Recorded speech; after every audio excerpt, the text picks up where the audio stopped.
got all fancy tonight. Put on your red dress and your wedge heels.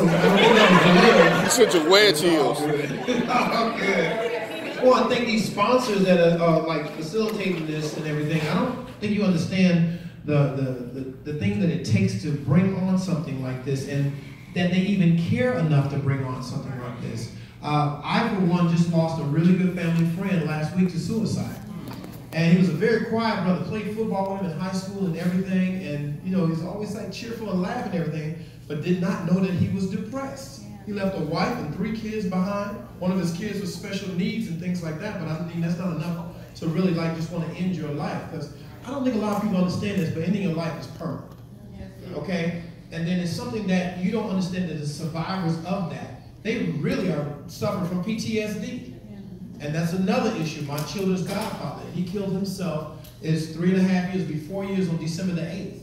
So this is not something I just come up here just as an entertainer and say like, oh, well, this would be a good opportunity to come and meet and greet some people, maybe make about $4 and going back to Atlanta. You know what I'm saying? Couldn't do that a little too hard. Be the founder and everything. You know, that's all good though. But I want to come back because I had a lot of jokes for him, but I'm going to leave him alone. But anyway, because he didn't see that coming. Anyway, I'm just playing. I'm just going to hug you. I'm so sorry. I'm so sorry. It was just jokes. I'm trying to come back. You don't have to check that. Thank you so much for that check. All right. And he's a very good brother. I met him before we even started. I was like, man, it's a good spirited brother. He says he's a comedian himself, so you know we had to. I'm sure he'll be talking about me later. So, but before I sit down and like the 3 B's: be seen, be brief, and be seated. You know, I kind of practice doing that. You're not gonna amen red dress, all right? But I just want to thank you for having a forum like this, because after listening to the good doctor there, I mean, I know there's some things that I need to work on. I know there's some things on the physical side, like when the brother was expressing that, you know, he had not had the examinations, because I'm up for one next month. You know, my first colonoscopy. You know, I've had the prostate check because my father passed from prostate cancer. My mother passed from breast cancer. My sister passed from complications due to Parkinson's. So this is not just something to do as an entertainer. This is personal. So if I can do whatever I can do with the platform that God has blessed me to be on, then I want to utilize that to help my own people. And you know what? We always talk about the man this, the man that, the man that. The man that we need to really concentrate on is the one in the mirror. We need to, first of all, we can obtain all this wealth. We can do all these things that we want to do and make this money, mass this wealth. But if we don't have health without that wealth, then we won't even be here to enjoy it. Because you know that your wife is going to get remarried when she gets that insurance money.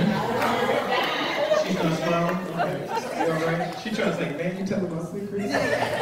Because, you know, we don't want to be worth more to you dead than alive. Yeah. All right? So we're going to have to start working on that. And we stop arguing with each other over things that really don't make any sense to do that. When you leave here, if you want to start on your mental wellness, go find that person that you have a grudge with or you have an ought with and bury it. First of all, you won't mess them up. Because they ain't going to be like, why is this Negro trying to say he's sorry? Even though I know I was wrong. But it doesn't matter, because forgiveness is not for them, it's for you. And that's part of your healing process.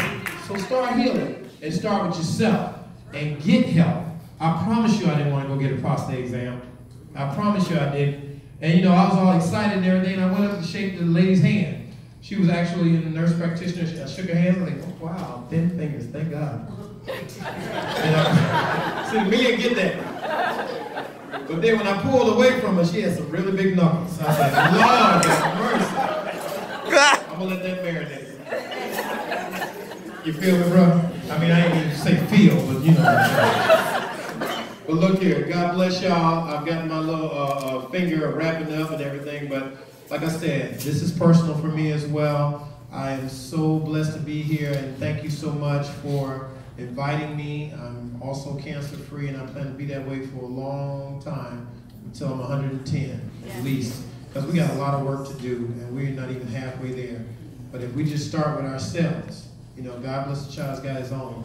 We got to have our own health, our own wealth, and a lot of other things that we have to do. do in order to facilitate the healing in our community first, and then we'll worry about the rest